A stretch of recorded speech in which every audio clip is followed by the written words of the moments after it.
Ed Stafford actually got to eat a high-end ingredient like ostrich eggs in the wilderness. After finishing, he munched on a wild fruit to supplement his vitamins. However, with one bite, his unlucky front tooth took another hit, and his opponent's outrageous moves were even more absurd. Not only did they snatch antelope meat from a lion's mouth, but they even captured a guinea fowl with a homemade bow and arrow. This survival show has turned into a bite of the wilderness again this episode. Ed Stafford arrived at the Great Rift Valley in Kenya, Africa. This place is rich in species, with all kinds of wild protein running around everywhere. Of course, the feline animals here are also quite adorable. His opponents this time were twin sisters from New Zealand. This was also Ed Stafford's first 1-against-2 challenge. Don't be fooled by their fair skin, beauty, and long legs. They've been hunting since they were young, and are already accustomed to all kinds of harsh environments. Moreover, they once survived in Africa for 21 days. As usual, the competition only allowed carrying one hunting knife.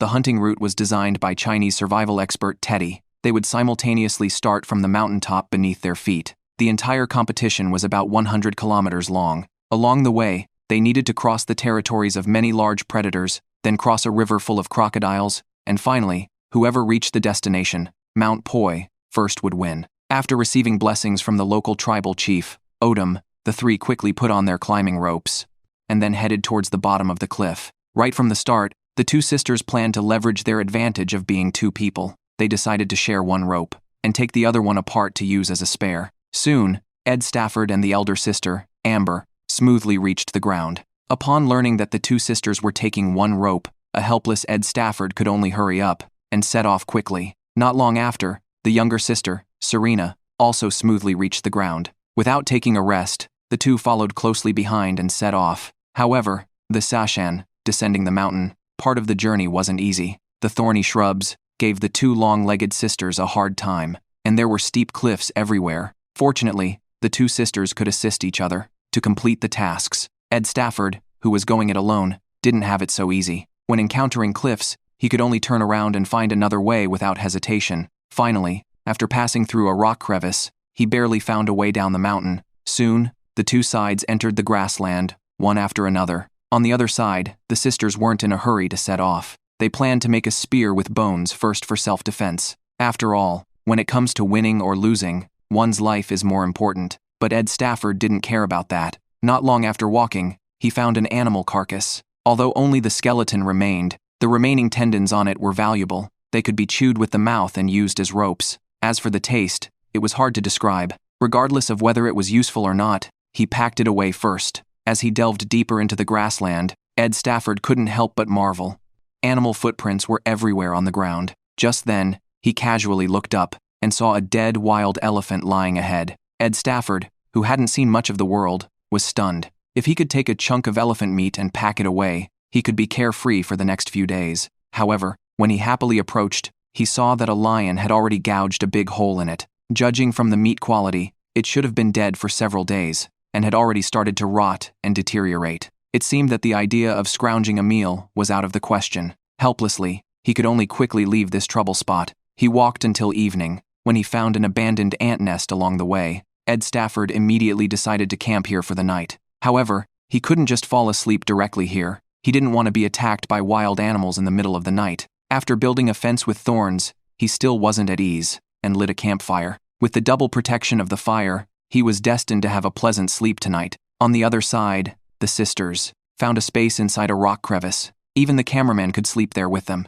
Unexpectedly, there was a pleasant surprise on the ground. They wouldn't let go of such a high-protein snack. The two sisters ate one each, their faces almost cramping with laughter. After finishing, they found thorns to block the entrance of the hole, ensuring their safety for the night. And thus, both sides spent their first night. In the blink of an eye, the time comes to the next day. Ed Stafford, who had hardly slept all night, finally waited until dawn. Shortly after setting out, he discovered a stagnant pool of water. Ed Stafford, who hadn't even had breakfast, couldn't resist such a temptation. After filtering it with his hat, he directly squeezed the water into his mouth and drank until he was half full. After a few big gulps, it could be said that it was clean and hygienic. Then he continued on his way without a moment's rest. Meanwhile, the two sisters were also hurrying along. However, at present, they were still far behind Ed Stafford. As Ed Stafford walked, he encountered a big trouble. He saw a lion lying just 20 meters away. Obviously, he had accidentally entered the lion's territory. The lion,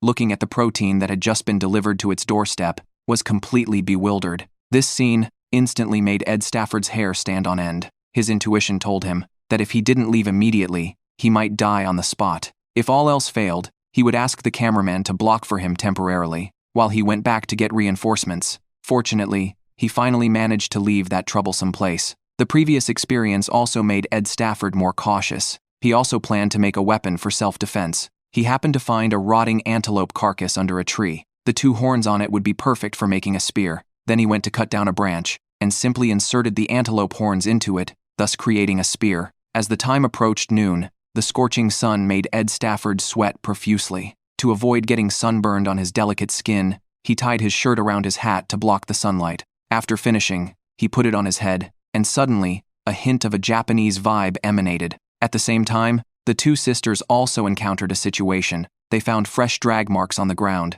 and lion footprints beside them. After following the tracks for a short distance, they soon found the lion's hidden prey under a tree. Immediately, the two of them came up with a bold idea. After squatting there for half an hour without seeing the lion return, the two sisters stealthily approached, planning to steal the prey. Upon closer inspection, they found an antelope whose internal organs had all been eaten, but fortunately, the meat was still very fresh, so one of them kept watch while the other took the meat. In no time, they obtained a large piece of top-quality loin meat. After succeeding, the two quickly left that troublesome place. In contrast, Ed Stafford, relying on his passive nature, hardly needed to eat. Finally, after a long journey, he was the first to reach the river. However, crossing the river in front of him was not that easy. The seemingly calm water surface actually concealed many dangers. Going straight into the water would be almost like sending oneself to one's doom. Therefore, he could only choose to go around. Considering that it was already getting late, he decided to stay there for the night first, and make plans for the next day. Meanwhile, the sister duo was also planning to set up camp. They chose a large tree beside the riverbed, and decided to spend the night under it. After determining the location, the two immediately started drilling wood to make a fire. Sure enough, the cooperation between twins was seamless. It didn't take much time for them to successfully light a fire. The first thing to do with the fire was, of course, to grill the meat. As night slowly fell, the two sisters who were grilling the meat suddenly heard noises coming from nearby. Out of safety considerations, the two decided to spend the night in the tree. However, perhaps because of the meaty aroma at the campsite, the low growls of lions were getting closer and closer, scaring the two so much that they didn't even care about eating the meat, and quickly scrambled up the tree. It seemed that tonight was destined to be a sleepless night. In the blink of an eye, the time comes to the third day. Early in the morning, the two sisters found animal footprints outside the campsite. It seemed that besides lions last night, there were also leopards and hyenas. Fortunately, they had slept in the tree, otherwise, they might have been in serious trouble. Therefore, the two decided to give their spears a major upgrade. They sharpened the bones they had picked up with stones, and then tied them to branches with ropes, and it was done. Of course, having spears alone was far from enough. Then they cut down branches to make a bow and arrow, which could not only be used for self-defense but also for hunting. To ensure that the arrows shot out wouldn't deviate, they finally used eagle feathers to make tail feathers. Its power could be described in one word: fierce. After finishing, the two finally set out in the direction of their goal. Ed Stafford, who had been trekking all morning, was already starving by this point. Fortunately, he found some palm fruits on the shore halfway. After slightly peeling them, he directly started munching on them. Unexpectedly, with one bite, his front teeth were in trouble again. However, even without his front teeth, it couldn't deter Ed Stafford's determination. It's just that this thing was both hard and dry, like chewing on powder, but fortunately, it was rich in vitamins, as per the cowback theory. It could be said that except for being unpalatable and relatively hard on the teeth, there were almost no other drawbacks. After a simple breakfast, he put his dentures back in, and continued on his way. On the other side, the two sisters also received good news. They found a stagnant pool of water during their journey. Judging from the animal footprints nearby, the water was at least rich in the entire periodic table of elements. However, the two didn't have Ed Stafford's extraordinary iron stomach, so they could only dig a pit beside it, and do some simple filtering. Soon, the muddy water rich in half of the periodic table of elements was being shared between the two, drinking it in a clean and hygienic manner. After finishing the water, they continued on their way. Because Ed Stafford had wasted a lot of time taking a detour along the riverbank, at this point, the two sisters were gradually closing the gap between them. After an unknown amount of time, Ed Stafford finally found an opportunity to cross the river. He saw a fallen tree spanning across the river, forming a natural bridge. Without hesitation, he stepped onto the fallen tree and started crossing. Unexpectedly, he slipped and almost became dinner for the crocodiles. As we all know, the hardest part of Ed Stafford's body is his willpower, but the cameraman had also fallen into the water just now. In the end, they crossed the river with a narrow escape. Now they could head straight towards the finish line. Meanwhile, the sister duo was following closely behind. When they reached the river, as they walked, they spotted a guinea fowl, making the two almost drool. Seeing that it was getting late, the two immediately decided to split up. One would take care of tonight's shelter, while the other would be responsible for hunting. With a plan in mind, soon, Serena found a crooked big tree nearby. She decided to spend the night in the tree as well. On the other side, Amber was quietly tailing the guinea fowl, getting closer and closer. Then she drew her bow and shot an arrow in one fluid motion. The unfortunate guinea fowl probably never dreamed that a simple stroll outside would end up in its sudden demise. Meanwhile, Ed Stafford, who was focused on his journey, had now entered the ostrich's territory. As he walked, he suddenly noticed a group of vultures circling ahead. Thinking there might be a carcass, he took a closer look, only to find 2 ostrich eggs. Upon closer inspection, one of them had already been pecked a large hole by the vultures. It was so big that it was almost comparable to his own bald head. He smelled the egg liquid inside, which hadn't gone bad yet. Looking around, he didn't see the mother ostrich. Thinking that since it was already ruined, he might as well take it. Following the principle of not letting it go to waste, Ed Stafford immediately took it with a sense of justification, and then went to cook under the shade of a tree. The cooking method was also very simple. First, dig a pit on the ground. Then, knock a hole in the ostrich eggshell. Next, use a branch to stir the egg yolk and egg white evenly. Finally, directly pour it into the pit beside the fire, and simmer over low heat. In the blink of an eye, more than 10 minutes had passed, and Ed Stafford's carefully prepared pan-fried ostrich egg was successfully cooked and ready to be served. He eagerly tasted it. It must be said that, except for having a bit too much sand, there was nothing wrong with it. The taste was almost identical to eating chicken eggs. In short, it was so delicious that he couldn't stop eating. After finishing the meal, Ed Stafford didn't plan to set up camp. He was going to make a torch and travel all night tonight. At the same time, he would also make a cart to carry firewood so that if he encountered lions at night, he could light a fire in time to scare them away. As for the material for the torch, it was a lump of elephant dung. Switching back to the 2 sisters, by this point, they had successfully made a hammock. After finishing, the aroma of the roasted whole chicken on the fire also wafted over. As night slowly fell, the 2 sat on the hammock and began to feast, living a life that was several levels better than Ed Stafford's next door. At this moment, Ed Stafford was trudging with difficulty in the night. He didn't know how long he had been walking. Suddenly, a lion's roar came from ahead. It scared Ed Stafford so much that he quickly called for the cameraman to stop. Seeing that the sound was getting closer and closer, Ed Stafford was already extremely panicked in his heart. Fortunately, he lit a fire, which gave him a bit of a sense of security. Then he spread his arms and started yelling back at the lion. This way, the other side would think they had encountered a lunatic, and thus leave this place. As time came to the 4th day, the 2 sisters had now reached the riverbank. They decided to use 2 trees by the riverbank to cross the river. All they needed to do was tie a climbing rope to a stick, then throw it to a branch on the opposite bank to get it stuck. The other end of the rope was tied to a tree trunk to secure it. Then they started lying on it and slowly moved towards the opposite bank. Although it was very slow, it was much less risky than wading across the river. Then Serena followed suit. After a difficult climb, both of them finally reached the opposite bank smoothly. From the map, it could be seen that the gap between the 2 sides was almost even now. At present, there were only the last 15 kilometers left to the finish line. As the sky was getting dark,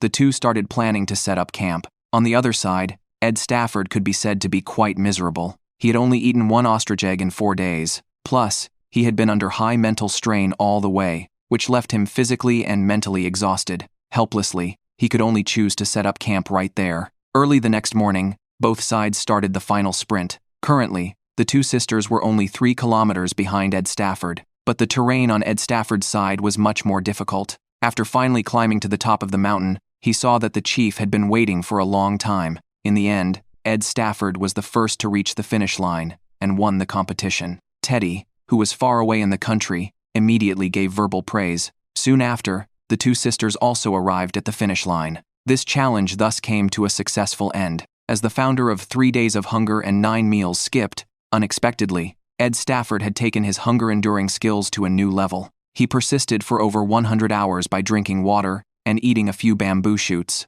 Of course, his opponent's situation wasn't much better either. He was directly starved to the point of looking aggrieved, a tough guy shedding tears. This challenge took place at Heiwanshan in Taiwan, China. His opponent was Sun from Sichuan Province, China. He was not only a super marathon runner, but also a professional climber and a wilderness medical expert. This wilderness survival route was still designed by Teddy. The two first had to cross a ridge to enter a canyon, then climb over Kilai Mountain at an altitude of 3,600 meters. And hunting any wild animals was not allowed here. As usual, the person who reached the finish line, Heiwanshan, first, would win. Except for a hunting knife, they carried no other equipment. With the referee's whistle, the two rushed down the hillside and officially started this hunger-enduring journey. After rolling and crawling for a while on the loose gravel, the two arrived at the bottom of the canyon without any major mishaps. After briefly observing the terrain and the forest, they also decided to climb up the ridge from the forest on the left.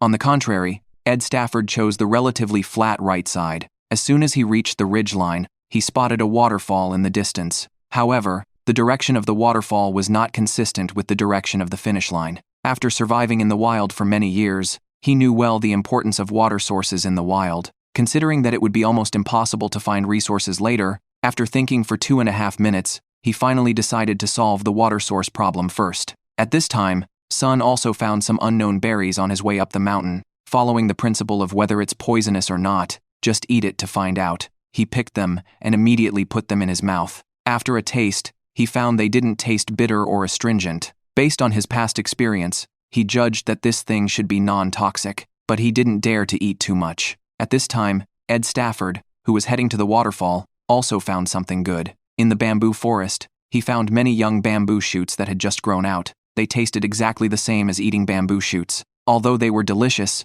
they were extremely low in calories. To put it in one sentence, it was like beef, shaking its head in disapproval. Therefore, Ed Stafford could only keep eating in the bamboo forest, consuming several bamboo shoots one after another, before he was finally satisfied and left. The intense climbing also made Sun feel thirsty. Fortunately, he found a water-rich dead tree on the ground. So, without hesitation, he quickly squeezed the water into his mouth to solve the urgent problem. After drinking, he didn't forget to collect some and take it away. After a long and arduous journey, he finally climbed up to the ridgeline. Not far along, he also saw that waterfall. Of course, it was not in the same direction as the endpoint. Considering that he had just collected some water, he decided to forego the waterfall and head straight for the endpoint. As an international wilderness medical expert, he always pays attention to his physical condition. Only by keeping his pulse between 130 to 140 beats per minute can he make his body burn fat instead of consuming blood sugar.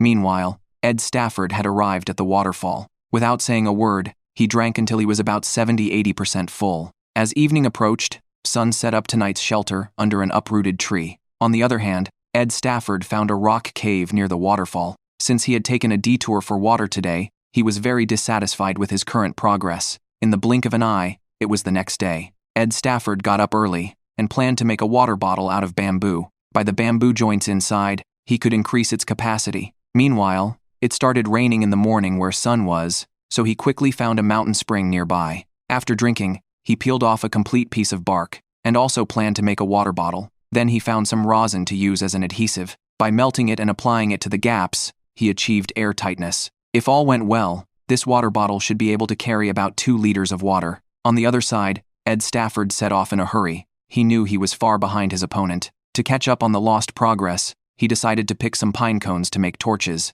and travel through the night. After that, he collected some branches as accelerants. As for today's lunch, he would just munch on some greenery. This thistle-like plant has calories similar to celery, with a crisp and refreshing bite, and vitamins dozens of times more than beef. A little northeastern soybean paste would be perfect with it. As the two climbed higher up the mountain, the altitude increased, and the oxygen content in the air decreased. The first signs were difficulty breathing, dizziness, and nausea. Although Ed Stafford had munched on a lot of greenery earlier, the calories it contained were actually equivalent to 1/3 of a cucumber, and Sun, who had eaten nothing, could only fill his stomach with water. As another day was about to end, he found a rock crevice, built a windbreak wall, and, exhausted and hungry, lay down and fell asleep. On the other side, Ed Stafford was making torches out of pine cones and branches. After lighting them, each torch could burn for about 15 minutes. Then he continued on his journey with the torches. While traveling, he replaced the pine cones one by one. Ed Stafford walked straight through until dawn. As the sun rose on the third day, he, who hadn't slept all night, was now tired and hungry, both physically and mentally exhausted. Coupled with the effects of high altitude, he had to keep switching hands to hold the camera. Fortunately, after a night of traveling, he had caught up on the progress. However, as he walked, he was blocked by a rock wall. After careful observation, he noticed a branch above the rock wall, and bamboo groves not far away. Thus, Ed Stafford immediately decided to make a ladder out of bamboo to climb up. With a plan in mind, he hurried to the bamboo grove and got to work. He made 5 interlocking bamboo rings as a ladder, then took out the nylon rope from his shoelaces, and made a bow and arrow. After that, he went to the base of the cliff, and tried to thread the rope through the branch with the bow and arrow. After several attempts, he successfully hung the rope on the branch. Then he pulled the bamboo ladder up, and hung it from the branch. Subsequently, Ed Stafford bravely started climbing up. At this moment, there was no technique involved, just pure grip strength. However, unexpectedly, halfway up, the bamboo started to crack. This scene instantly made Ed Stafford's hair stand on end. He could only keep reminding himself to stay calm. Otherwise, a fall would surely result in a 1-0 person per table feast, a euphemism for death. Fortunately, in the end, with grip strength like rebar, he successfully reached the top. At the same time, Sun also ran into trouble, but fortunately, he had collected a bundle of vines along the way before. Based on his rich climbing skills, he deliberately tied a slipknot. This way, after descending, he could still retrieve the vines. However, he had to maintain the tension of the rope at all times during the process, and so, the two of them managed to travel for another day, relying on their solid skills. As the sun set, Ed Stafford, physically and mentally exhausted, began to build a shelter. Without a proper campsite, he could only weave a roof out of grass. After finishing, he crawled inside, completely worn out. Of course, Sun Ye's situation wasn't much better either. Starving, he roasted nettle leaves for dinner. Taking a bite, it could be said that there was no taste or texture at all. As he ate, his face filled with grievance, and he suddenly started to cry. In the blink of an eye, it was the 4th day. Currently, Sun Ye had crossed Kilai Mountain and was on his way down the mountain. In the afternoon, the sky suddenly started pouring rain. The jungle became extremely slippery and muddy. Just at that moment, Sun slipped and fell, immediately falling headfirst to the ground. When he got up and looked, good grief, his arm was dislocated. However, as a wilderness medical expert, this minor issue couldn't stump him. So, right there, leaning against a tree trunk, he demonstrated joint reduction. Indeed, the title of wilderness medical expert was well deserved. Of course, he still couldn't engage in strenuous activity for now. He also had to wrap it with clothing and let it recover first. But this undoubtedly significantly slowed his progress. In contrast, Ed Stafford could be described as calm and unhurried, steady as an old dog, taking advantage of the rain. He even found a puddle of rainwater on the ground. Without a second word, he simply gulped it down to hydrate himself. After several days, a change finally appeared on Ed Stafford's face. Due to Sun Ye's arm injury, a lot of time was wasted, which also allowed Ed Stafford to unknowingly take the lead. As night slowly fell, Sun Ye's arm had now fully recovered. Up to this point, both of them had been starving for a full 4 days. Even with Ed Stafford's passive endurance skill bonus, he couldn't help but feel weak and listless at this moment, and unbearably drained. But at the thought of being able to feast after the competition ended tomorrow, the smile on his face couldn't help but grow brighter and brighter. In the blink of an eye, it was the 5th day. By now, the finish line was not far away. Sun discarded all his equipment and began his final sprint. On the other hand, Ed Stafford was even more thorough. He stripped down to just his underwear and started running wildly. At this point, both were almost moving forward purely on willpower. Ed Stafford soon spotted the radar near the finish line. After gritting his teeth and climbing the final slope, he finally reached the finish line first, completely exhausted. The judge immediately gave him verbal praise. Ed Stafford once again used facts to prove his prowess in the survival world. Sometime later, Sun also arrived successfully. This challenge concluded with Ed Stafford's victory.